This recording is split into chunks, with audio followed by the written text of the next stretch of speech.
Tonight, on The Agenda with Steve Paikin. Are we supposed to believe that it disappeared into this hole without leaving any wreckage on the outside? Lie hop or my hop?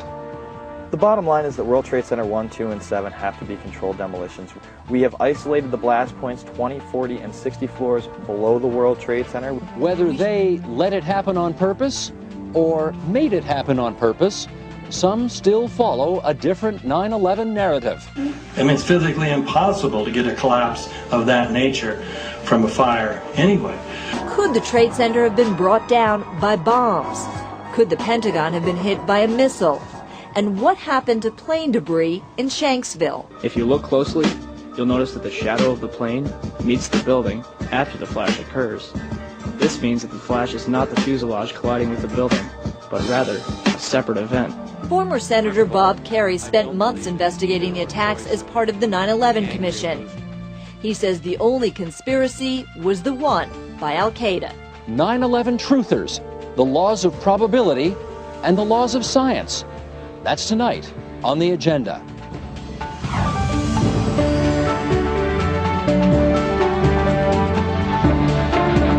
The Agenda with Steve Paikin.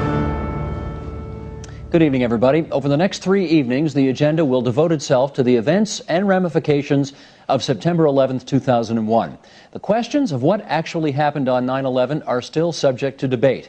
In 2006, a poll found that 22% of Canadians do not believe the official account of those events. That same year, 36% of Americans believed that the U.S. government, quote, either assisted in the 9/11 attacks or took no action to stop the attacks because they wanted the United States to go to war in the Middle East. Now, tomorrow night, we'll explore geopolitics in the wake of 9/11 and ask whether the impact of the events of 7 years ago are as significant today as they appeared then. And on Thursday, what 9/11 tells us about how we mourn, how we remember, and how we move on. Tonight, a debate on the physical evidence from 9/11. And to do that, 4 guests, all of whom have devoted themselves to proving the other side wrong. In Boston, Massachusetts, Jefferson Flanders, professor of journalism at New York University. In Pittsburgh, Pennsylvania, John Ray with the group Conspiracies Are Not Us.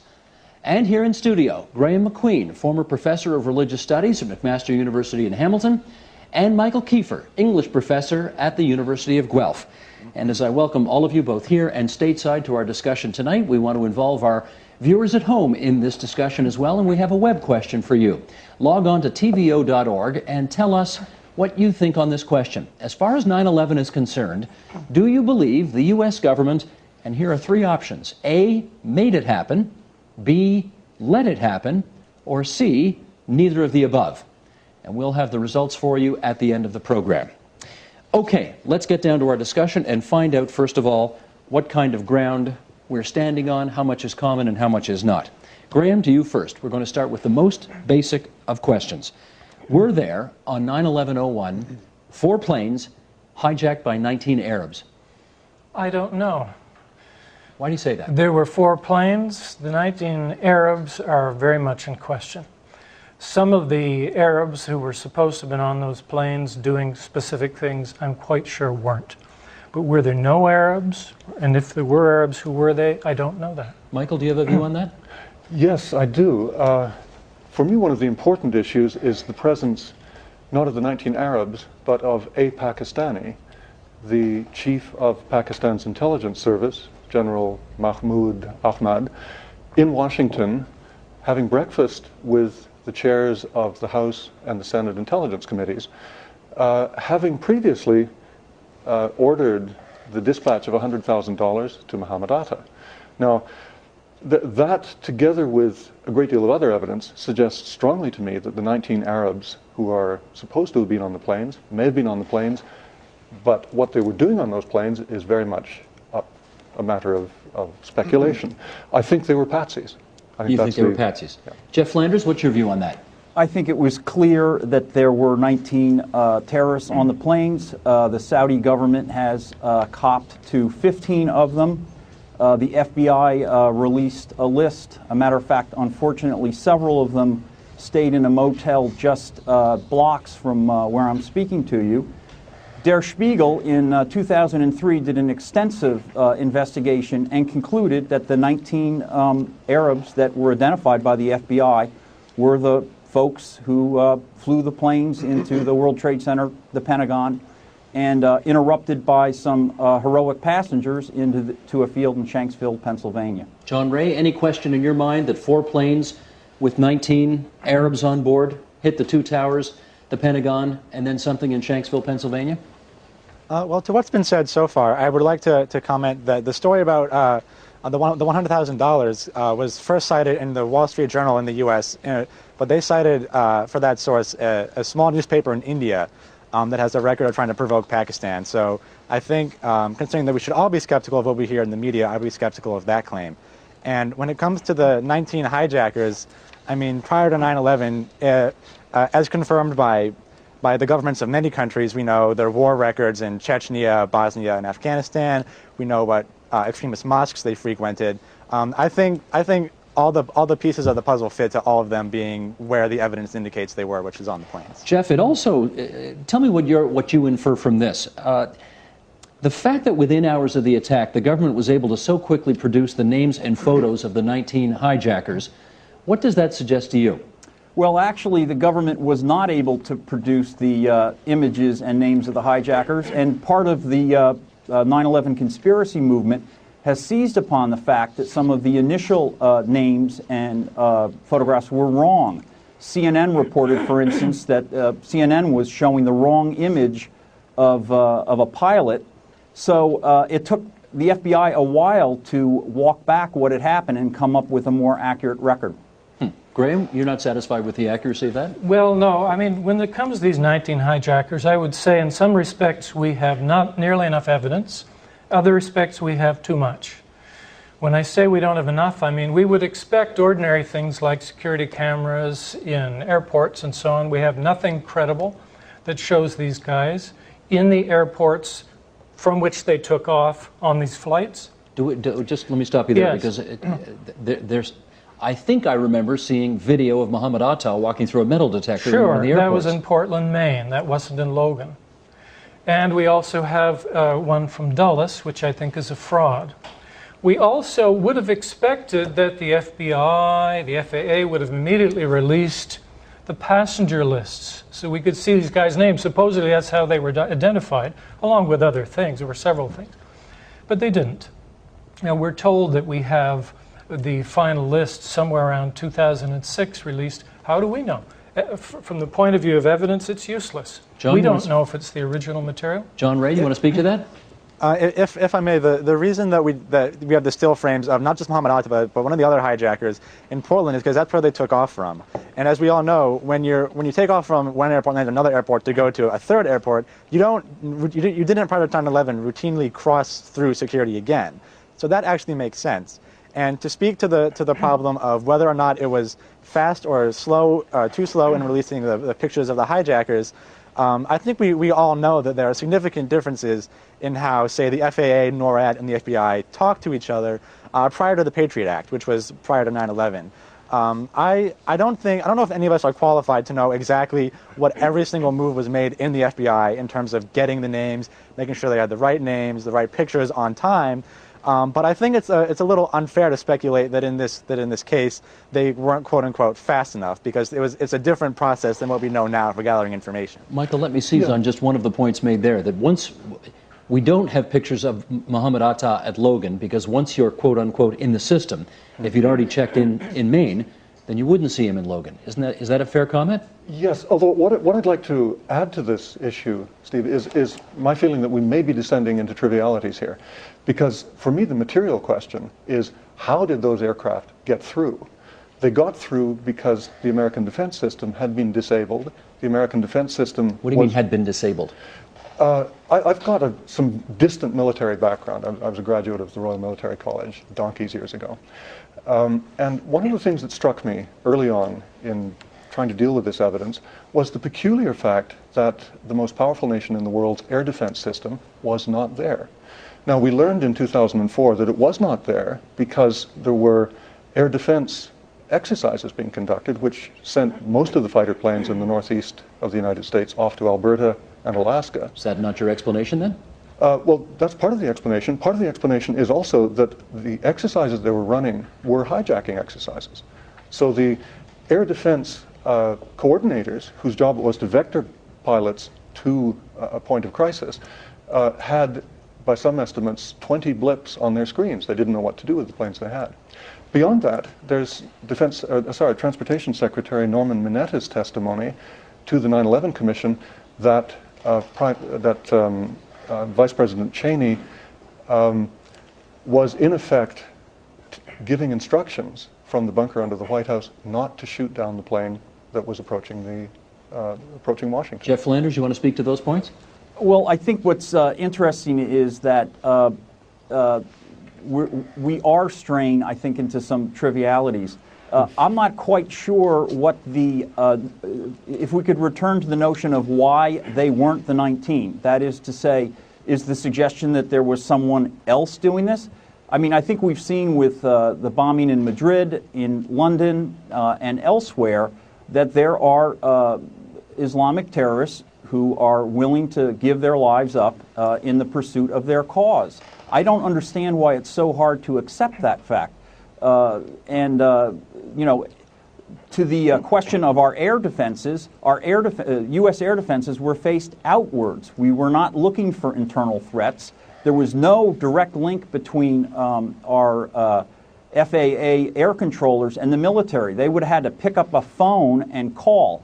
So I think we have to remember the pre-9/11 environment in the United States. Okay, we're coming to the end of this segment, so I just want to check that. What's so implausible about what he has just said as an explanation for why the U.S. Air Force wasn't there on the day? Well, one of the issues that we have to face is the fact that the commissioners of the 9/11 Commission have said publicly that they were lied to by all senior Pentagon officials who appeared before the commission under oath. But the Pentagon presented 3 separate timelines, and the commission accepted another one. But on his point, that the planes were faced another direction, there wasn't communication between the military and the FAA. Well, there's been a great deal of fabrication with regard to the communication issue between the FAA and the military, and I think there's been a great deal of falsehoods disseminated. Let me go on to our second segment here, which is the degrees of involvement. And as you all know, there are some competing claims for how involved or not the United States government was on this one, and we've put those scenarios in our poll question tonight. One was, and it's gone by an acronym, MIHOP,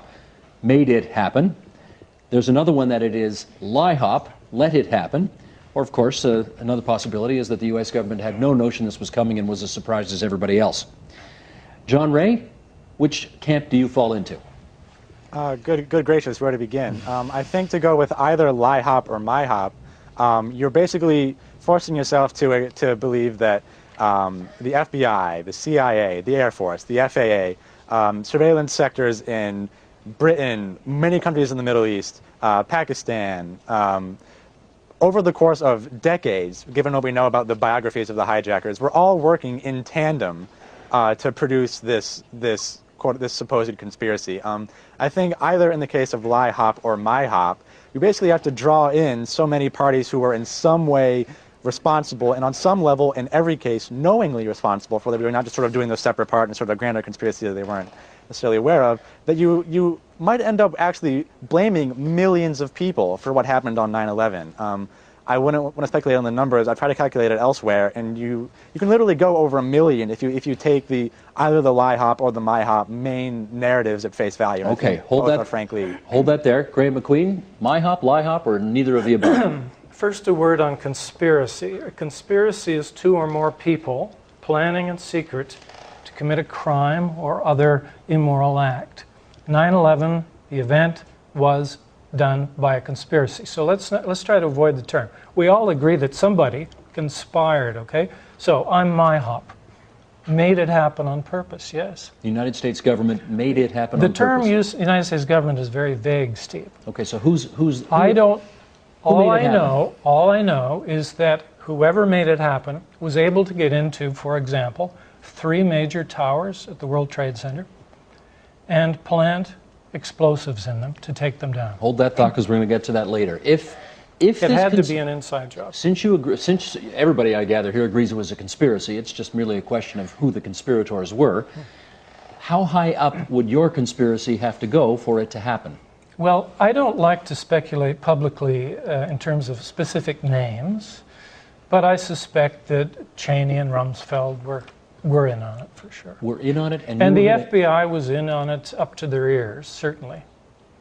Knew about it ahead of time and made it happen? No, well, whether they did it or whether they merely loyally covered it all up, I don't know. But they're certainly in there at every stage of the cover-up. Michael Kiefer? Made it happen, quite clearly. And I think John's mistake arises out of a misunderstanding of military control systems. You don't have everybody involved in something like this knowing all the details. These operate on a need-to-know basis. So people could be actually carrying out part of a plan without having any idea that they're doing anything that isn't perfectly innocent. They'd understand their piece of the puzzle, but not the whole puzzle. Well, they might they might have some inkling later on that, oh my God, I have been part of something, but they wouldn't know it for sure, and they certainly wouldn't know it on the day of the event or before. Jeff Flanders. There's a principle called Occam's razor, which is used in logic, which is to find the simplest explanation for something.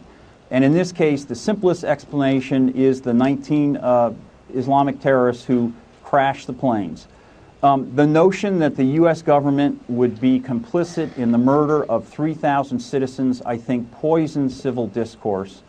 I would also point out, and John touched on this, with this massive conspiracy, are we to believe that no one would come forward and confess? We're having a hard time in this country right now keeping any secrets. All of our national surveillance programs have been exposed on the front page of the New York Times. Okay, but Jeff, his point is, if nobody knew that it was a conspiracy, but rather they may have only understood that they were a tiny piece of a bigger puzzle, would that not explain that? Then explain to me the notion that there were that there was controlled demolition in the World Trade Centers. It takes a month or more for a professional demolition team to prepare a building to be Hold on that, because detonated. we're going to spend a whole segment on those buildings later, so just don't get to that yet. My point is that at every step of the way, there's a series of things that have to happen, and I just find it incredible to believe that someone wouldn't step up and reveal this to the major media. Okay, let's talk about one of the... Could I just...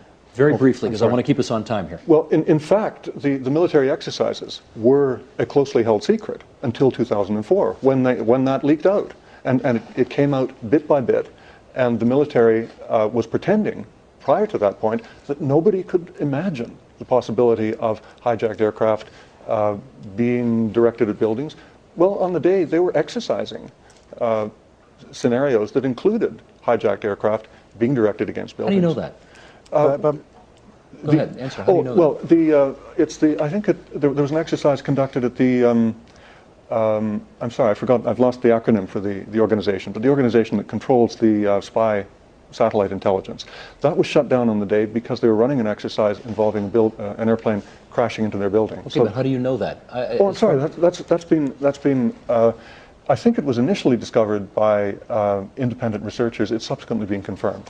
Flight 93. Here is a clip we're going to play for you. Doubts having been expressed about whether United 93 ever really crashed in Shanksville, Pennsylvania. Roll tape. The small crater left by the plane is baffling to many people. There's no evidence of a plane there. There's no evidence of a plane there. There are no plane parts there. There's a mark, a scar in the ground. Planes crash all over the world and they don't disappear the way this one did. They expect us to believe that a 757 loaded with at least 5,000 gallons of jet fuel crashed into the ground at 580 miles per hour at 45 degrees and basically disappeared upon impact. Let's say it even burrowed in 40 feet. You'd still have the plane sticking out by that point. Graham, do you believe Flight 93 was shot down? I believe a plane seems to have been shot down. There are plane parts scattered over about 8 miles. As to what that has to do with that hole in the ground, I don't know. But can I add one other thing? Planes scattered all over the ground, nothing seen on the site, yet we have a terrorist red headband found on the site. Looks great. We've got a terrorist business card. We have a terrorist passport. We have a terrorist driver's license. We have little bits of knife on the ground. All planted, you think? Oh, yeah. It is possible if a plane were to crash, though, for some things to survive intact. No, Steve, this happened at the World Trade Center. It happened at the Pentagon. It happened in '93. I don't believe it. Do you think Flight 93 was shot down, John Ray? To talk about the appearance of small objects that you would normally think would burn up in a plane crash, the problem with that is that when you have a plane hitting the ground, you have a sudden extremely high release of energy and heat. And this heat is trying to seek air of the same temperature, or trying to equalize with the air around it. So what you have as soon as you have any plane crash is you have an enormous vacuum, which is why it's normal to see small fragments. You see, at many plane crashes, you see wallets. I mean, it's well within the normal possibility, almost physical inevitability, that small items escape a plane crash because they're pulled along with the air-seeking equilibrium. And people who are talking about the mystery of this plane leaving such a quote-unquote bizarre scar on the Earth, this is because most plane crashes are either on takeoff or landing, when the plane is falling basically onto its belly. But in the case of Flight 93, it's most likely that they're trying to crash it into the ground and crashing it into a sort of as close to front forward as you can, into the soft earth of Pennsylvania, so it's inevitable that you would get a crash shaped like this. Okay, let me get another. Sorry, again, I know everybody's got way more to say about this than time will allow for tonight, so you're going to forgive my interruptions from time to time. Oh no, sure. Okay, Michael, talk to me about this. Some people have cast doubt on the official story because they have said that the use of cell phones on the planes, and we heard numerous dramatic recordings of people calling for help, could not have taken place. What's the story behind that? I think it's a very interesting story, and to me the key example is the conversation, two conversations reportedly held between Solicitor General Ted Olson and his wife Barbara Olson, who was one of the people murdered on 9/11. Now, his initial story on September 11th was that she'd made 2 cell phone calls.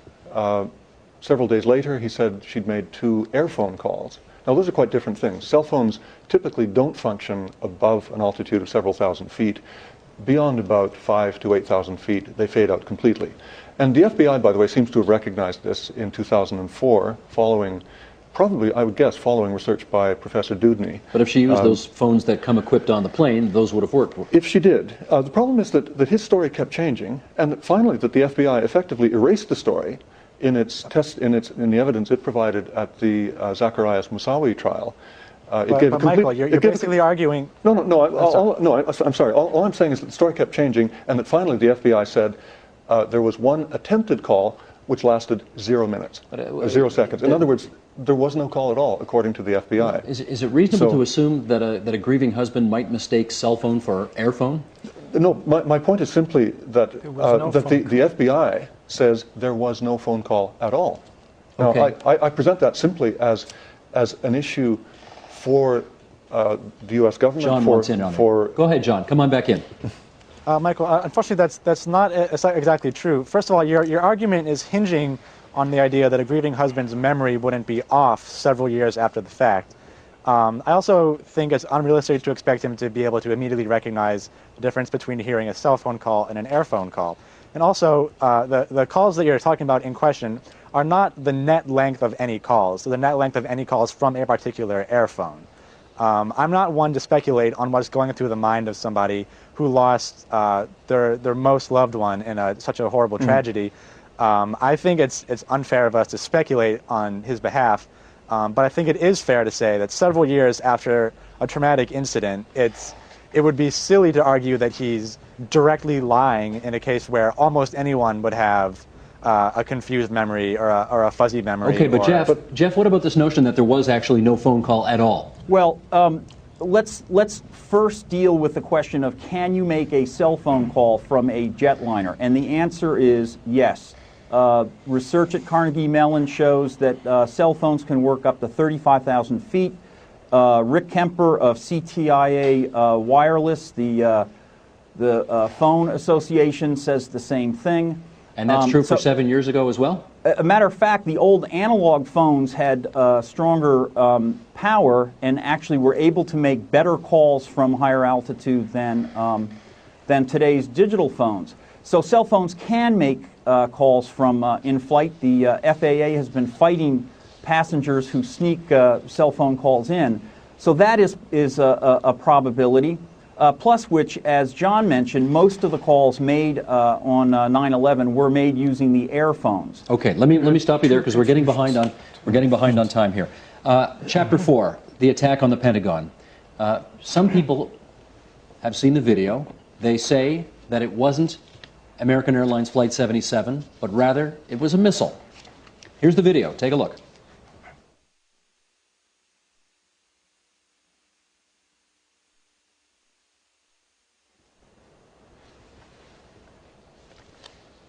The quality of the video, as you can see, is not terrific, and it is obviously stop action as well.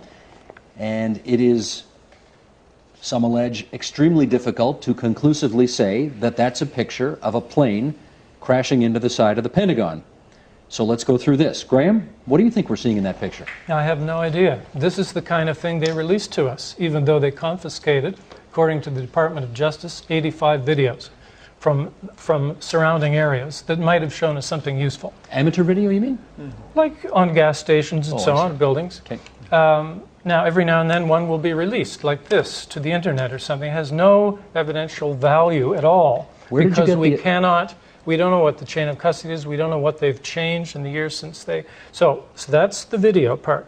The other thing I want to get in here is that whatever hit the Pentagon, and I don't pretend to know, it certainly wasn't being piloted by Hani Hanjour, as the official narrative says. This is a man who was a terrible pilot, and this particular plane did a really spectacular piece of aviation toward the end to get itself into the Pentagon. There's no way Hani Hanjour was driving it. So the narrative that we're told is wrong, regardless of what flew into the Pentagon. How do you know there were 85 different sources of videotape confiscated? This is a Freedom of Information Act to the Department of Justice released that information. Jeff Flanders, what do you think happened in that picture? Well, I believe the close to 100 eyewitnesses. I believe the photographs that are widely available of the wreckage of the aircraft inside the Pentagon ring. I believe some of the, and I apologize for the graphic nature of this, but there were body parts all over the place. You know, to deny that a 757 flew into the Pentagon is to deny sort of the basic evidence that was that was at the scene. But if it was a bomb, that would have created body parts as well, wouldn't it? Well, what happened to the folks who got on that flight? Anybody have an answer for that, Michael? Good question. I think I'd like to say though that. Can you answer his question though? What happened to the folks? They were murdered, and I think very probably they were murdered in an aircraft that crashed into the Pentagon. I'm not one of the people who would claim that, you know, on the basis of expertise I don't have about what happened. You don't think it was a bomb? You're satisfied that a plane hit the Pentagon? I'm satisfied that a plane hit the Pentagon, but I think there might well have been something else, because there are well-attested reports by military officers, survivors from the Pentagon, saying that there was cordite, there were explosive after effects, which they are in a very good position to identify and know about in the building. In other words, the evidence, I think, as in many cases here, we have systematic withholding of evidence, systematic government duplicity. We have a kind of fog that's created by that duplicity. My position in regard to the Pentagon is I want to suspend judgment on many aspects of it.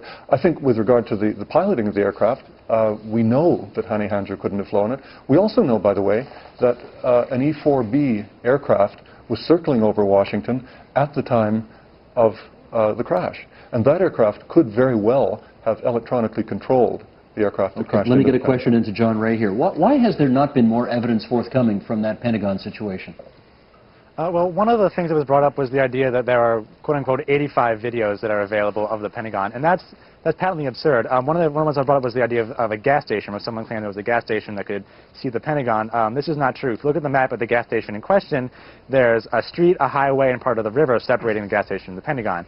In the case of security cameras, you don't buy security cameras to look out over the river at the Pentagon. You buy security cameras to look to monitor your own building. My friend Michael has been making so many mistakes, I almost want to ask him to slow down a little bit. saying that people could identify cordite is a little absurd, because once again you have to argue that there was no confusion. The Pentagon, no one was in a hurry. But you would be hearing other sounds of explosions of popping fire extinguishers, pipes bursting, water pipes bursting, metal flying, debris landing. There's all these things that you could hear that 5 years out you could easily misidentify as being the sound of an explosion. Okay. Because it is indeed a loud boom sound. Okay, John, so, let me stop you there, because again, I don't want us to get behind here, and I want to get to our next segment, which is about the Twin Towers. If there is a lasting image of that day, it is the Twin Towers. Graham, do you agree that American Airlines Flight 11 and United 175 hit the Twin Towers in New York City? Well, there were certainly 2 large passenger planes that hit the buildings, and I guess let's assume for today that that's what they were.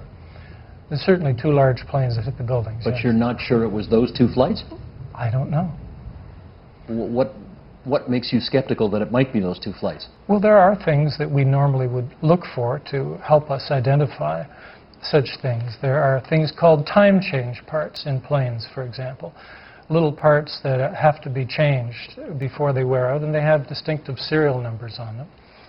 And it's possible to identify a plane from these things, some of which are quite durable.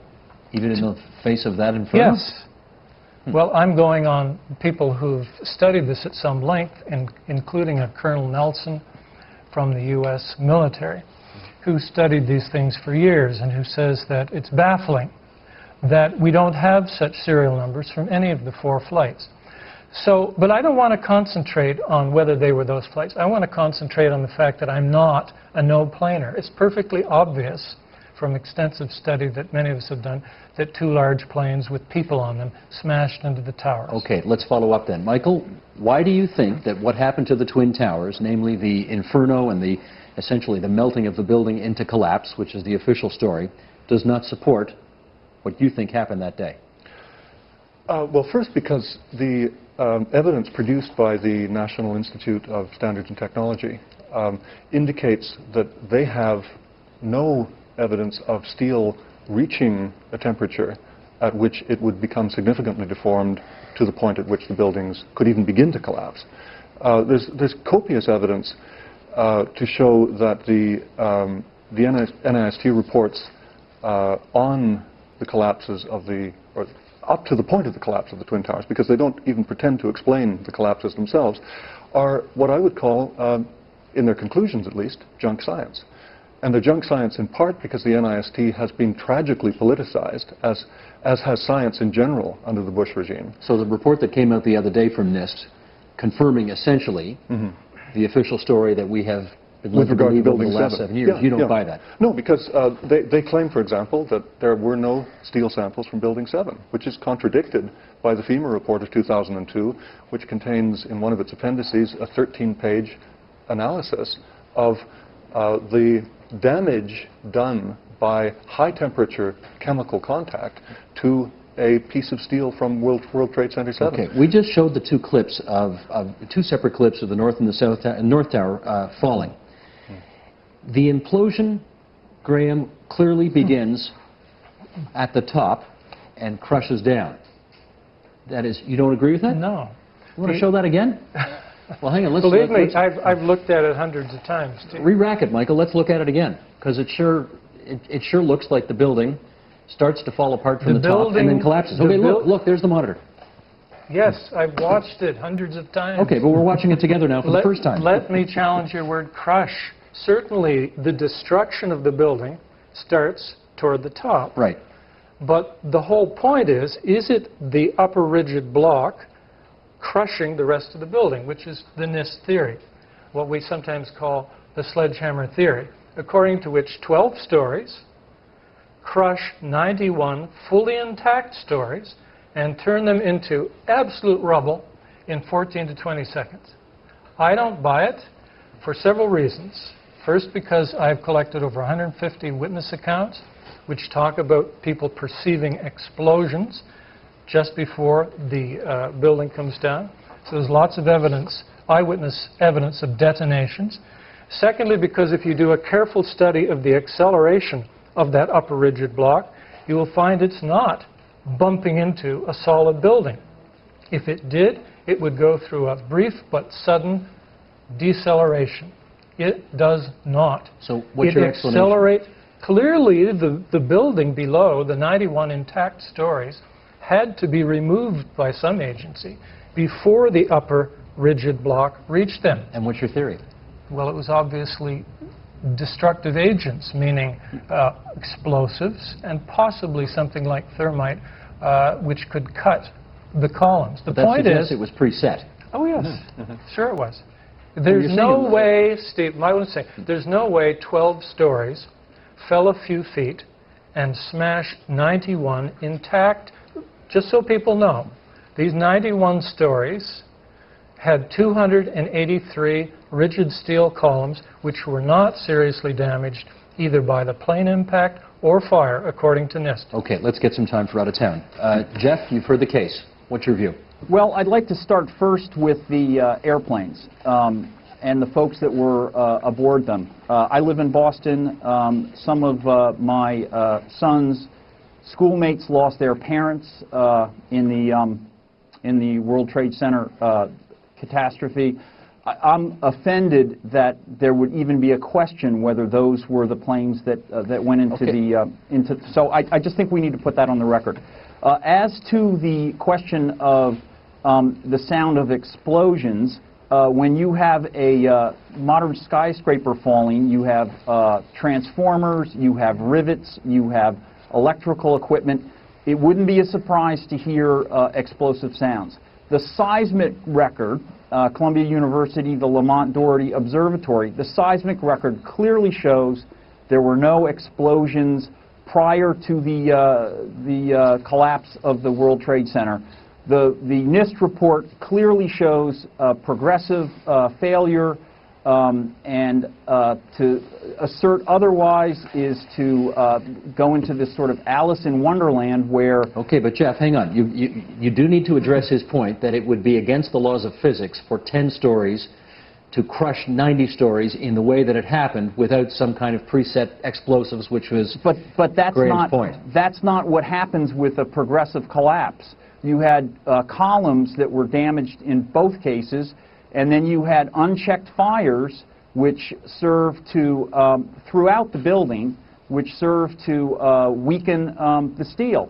And I mean, I would commend the NIST simulations so you can see exactly what it looked like, the model of the building collapsing. I would also point out, let's go back to Occam's razor for a moment. Why would you crash planes into buildings and have them pre-rigged with for controlled demolition? That just doesn't make any sense. John? I think beyond nonsensical, it's impossible because my friends have made some errors. When you have a collapse of this nature, it's a weight redistribution problem. So it doesn't end up being 12 stories and 16 stories respectively versus 91 stories. It ends up being 12 stories versus 1 story. Then when that falls, it's 13 stories versus 1 story. Then it's 14 stories versus 1 story. And also, the problem of rigged explosions is simply absurd because when you quote-unquote demolish a building, you put explosives against bare columns. You can't just walk into an office and just start, lobbing grenades and hope for something to happen. When you do a controlled demolition, you have to strip the entire building bare. And in the words of several explosives experts that discuss this matter in a Popular Mechanics book, this would have taken a team of dozens, 2 months, millions of dollars, heavy construction equipment, working on multiple floors against bare, stripped columns. Okay, let me put that to Michael. Hang on a second. Let me put that to Michael Kiefer. You have heard this before, that it would just have taken far too many participants to do this, to keep this secret. And if John is right, that many people, setting explosives in the World Trade Center presumably would have raised some red flags somewhere along the way?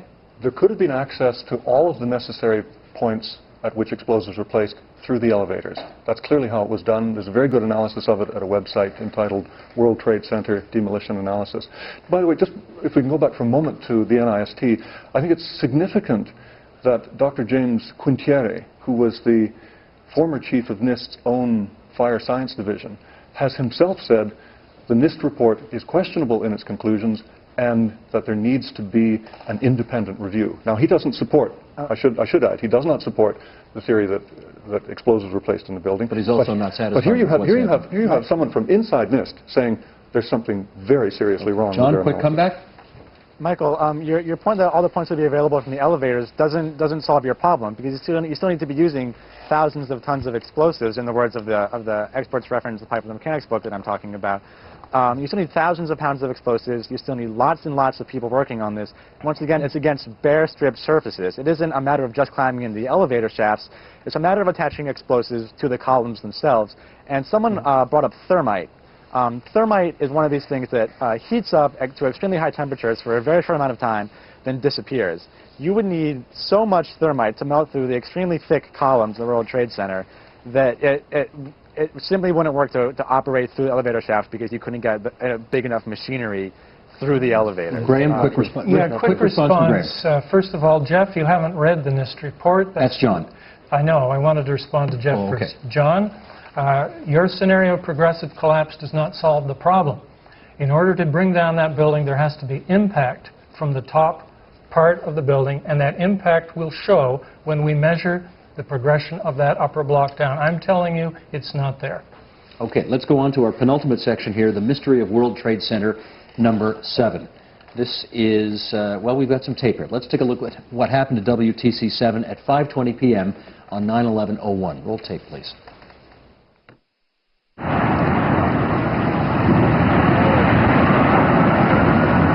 I told you that sucker was going to go.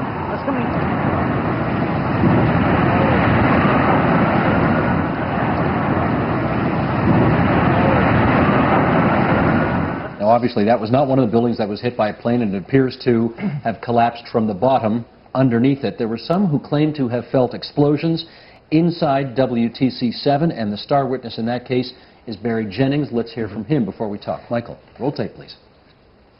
I received a call shortly after the first plane hit. I got there, I had to be inside on the 23rd floor when the second plane hit. Upon arriving into the OEM EOC, we noticed that everybody was gone. Only me, Mr. Hess, was up there.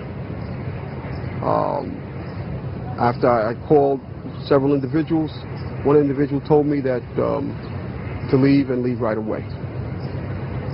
Mr. Hess came running back in and said, we're the only ones up here, we got to get out of here. He found the stairwell. So we subsequently went to the stairwell and we're going down the stairs. When we reached the 6th floor, the landing that we were standing on gave way. There was an explosion and the landing gave way. Hess is yelling, what do we do now? I said, there's only one thing we can do, and it's go back up. Both buildings were still standing. Keep in mind, I told you the fire department came and ran. They came twice. Why? Because building Tower 1 fell, then Tower 2 fell. Michael, what is the explosion he's referring to in your view? I think it's quite clear that the explosion he's referring to is a demolition, a pre-demolition explosion designed to weaken some structural member of the building that may have gone off in a mistimed manner, but clearly went off many hours before the building came down. And I think that's simply part of the evidence that fits together with the judgment of many civil engineers, architects, and demolition experts that it is a classic controlled demolition. Unlike the Twin Towers, there were some agencies of the government that were in that building, isn't that right? Oh, there were indeed. The NSA, the CIA, Department of Defense, Secret Service. So it was loaded. It was loaded. And it was also loaded with all of the SEC evidence relating to major financial scandals, which was conveniently destroyed. Which you believe? One might say. Do you believe that that's another motive for the wanting to take down of that building? I think one needs to entertain that hypothesis. Okay. I wouldn't make it a matter of belief. Jeff Landers, come on in. Once again, World Trade Center 7 was severely damaged on the south side by debris falling from the Twin Towers. Interestingly enough, it took NIST 3 years, and they have been through a number of different hypotheses. And what they finally concluded was that the unchecked fires within the building, and we should note that the water main was destroyed, so they couldn't fight the fires, ended up damaging column 69 within the building, 79. and that left, 79, and that led to the, again, to progressive collapse. And I should note that the structural engineers, fire safety experts, there's very little question about the NIST report for WTC 1, 2, and 7. It's sound science, it's peer-reviewed, and to suggest otherwise is just not accurate. Well, I think Graham is going to suggest otherwise. I would recognize that, yes. Strongly suggest otherwise. First of all, Jeff, you're mixing up a couple of different things in your description of 7. You talk about the structural damage from the collapse of World Trade 1, but as you know, the NIST report ends up dismissing that and saying that wasn't crucial. No, I did not say it was crucial. Well, I said it started the fires. That's what I said. You talked about structural damage. It started the fires. Okay, that I agree with. It started fires on 10 floors. But by the time the building went down, there were essentially fires on 2 floors. The fires in 7, says NIST, were dying out. They further say it was not the diesel fuel stored in the building, it was not structural damage, it was office fires. Fires, and they say, brought down this building. For the first time in history, the steel skyscraper was brought down by fire. And not even big fire, but fairly modest office fires. I don't believe it. And as you know, NIST also reviewed the demolition theory, found no evidence to support it, found no seismic evidence. That's right. Found no eyewitness evidence. So, you know, two can play the same game of picking and choosing what's in the... Evidence is interesting. Can I have a very brief reply to that? Shoot. NIST says there was a seismic signal 10 seconds before the building begins its visible collapse. What does that mean, a seismic signal?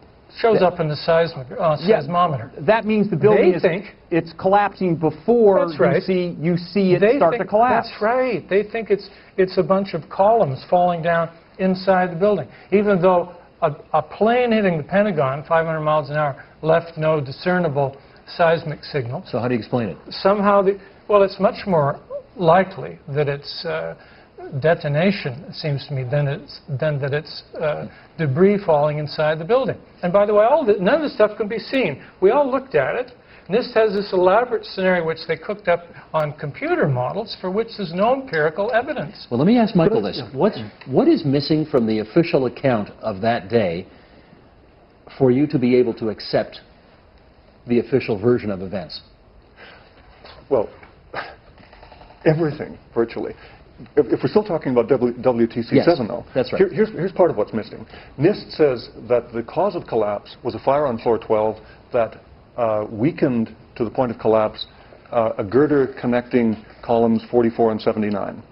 Now, the unfortunate fact here is that NIST's simulations of the fire on floor 12 are contradicted both by NIST's own photographic evidence, and they're also contradicted by NIST's Appendix L report from 2004, according to which the fires on that floor were dying down. So you have NIST basically playing very fast and loose with its own evidence and producing a report that is quite simply scientifically incoherent. John, would you agree that given all of the sort of secretive government agencies that were in that building, not to mention all of the Security and Exchange Commission information that was there, which if it were destroyed might be useful to some people, has given fuel to the arguments made by the other side? I think it's given fuel, but I believe they're fundamentally incorrect. For example, we're talking about major financial investigations. The elephant in the room for this is Enron. And for example, the trial for Enron took place in Houston, Texas, not New York City. And in 2001, I think it's a little insulting to be made to believe that there was only one copy of every piece of evidence pertaining to these major scandals. And also, if I were going to close down a government department and hide some documents, I would use a paper shredder, not 2 planes and this one of the most elaborate concocted conspiracies in history. Michael was talking about if it's good enough or not to think that these dying fires could have aided the weakening of the steel in the collapse of WTC 7. As we know, I don't think any conspiracy theorist has been able to address this. there isn't just a point where steel melts and then everything below it is irrelevant. Steel can lose up to 90% of its integrity at 50% of the temperature that it needs to melt. How do you know that? This is simple physics. So unfortunately, none of these claims are good enough, and in the case of talking about whether the fires were hot enough, or if there are investigations going on, they're simply untrue. Okay, let's let Graham come back at this. John, NIST doesn't say that the columns in World Trade 7 lost structural strength from fire. In fact, they make a point of saying they didn't lose structural strength. The fire was not hot enough. Well, no, they made a point of mentioning that. No, they make a point of mentioning that the columns were not hit to the same degree as they were on WTC 1 and 2. They say they were not substantially weakened from fire. The fire was not hot enough. All right, not substantially, but I mean that's exactly what I'm saying. Plus, you have to take into account the fact that the building was showered with hundreds of thousands of tons of debris from the top. And they think it was irrelevant. I want 30 seconds from Michael Kiefer, and then I've got a wrap-up question. Go ahead. There's the other issue of NIST's suppression of that one sample of steel. Notice there was massive destruction of evidence here from a crime scene. We all agreed this was a major crime scene.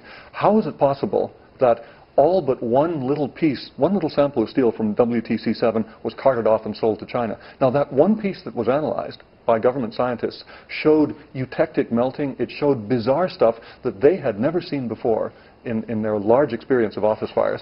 And that is clearly a sign of energetic chemical reaction. Let me just get Jeff on that. Jeff, why was so much of the debris carted away and we're told sold to places like China and India and so on? I think because no one expected 7 years after the World Trade catastrophe that we would be sitting here debating it. I don't think it was perceived, again, coming back to simple explanations, it wasn't just World Trade Center 1, 2, and 7 that came down. A number of the buildings in the complex had to be pulled down because of the damage that was done to them. So I think if you go back in time, I don't think people were worried about conspiracy theorists mulling over spare steel. Understood. Let me do one more. We got 2 minutes to go here, and my friends in the States will forgive me if I want to spend it on our friends here in Toronto, because the last poll I saw, 4% of the people surveyed believe the government was responsible for 9/11. 26.5% believe the government was complicit. Now, 34% of people believe in UFOs, so those numbers are... It still means that most people in America accept the official version of events. I'm only putting that forward because I want to ask you, Graham, why 1 minute? Damn, you got 1 minute. Why have you spent so much of your life trying to debunk something that so many people accept at face value? Well, let me go back to Pakistan 2001, where I was involved in peace-building work with a whole bunch of Afghan intellectuals and university people. And we were brainstorming about how to create peace in Afghanistan. And one gentleman stood up and said, "I'm sorry, these are all good ideas, but it's not going to happen." Now, this is February 2001. He said, the United States is soon going to invade this country. They're interested in oil and gas, and they're going to set up a large permanent military base here. At the time, I didn't know what to make of that. But of course, it happened. This whole operation was planned well before 9/11. Doesn't explain why you're a peace and conflict studies professor from Hamilton. Right. So why do you care so much? I care because 9/11 has been used as a pretext for the death of hundreds of thousands of people. I would remind Jeff of that. We know the United States government is willing to kill large numbers of people. Okay. I thank everybody for participating in a very civilized discussion about what is obviously a very tender topic still. Let's get Michael, if we can. Hang on, I'll say good night to everybody in a second. Let's just do our web question if we can. We asked everybody at the beginning of the program, as far as 9/11 is concerned, what's your view? Did the U.S. government make it happen, let it happen, or neither of the above? We asked people to log on to TVO.org and register their appointment. 72% of the people watching this program tonight said the U.S. government made it happen. 10% of the people watching this program said the U.S. government let it happen. 18% appear to believe the official story, which is neither of the above. I won't make any comment about what that says about our viewers, but there you have it. Can I now thank, out of town, Jeff Flanders and John Ray in Boston and Pittsburgh, respectively, for joining us on the line tonight. Thanks so much. Graham McQueen and Michael Kiefer from Mac and U of Guelph. My appreciation to you two as well. Thank you, Steve. For more information about tonight's guests and for a plethora of links on 9/11 conspiracy thinking and debunking, please visit the agenda online at TVO.org. Tonight's program produced by Wojtek Schemberg and Naveen Vaswani, and you can read Wojtek's thoughts on what breeds conspiratorial mindsets at TVO.org on our Inside Agenda producers blog.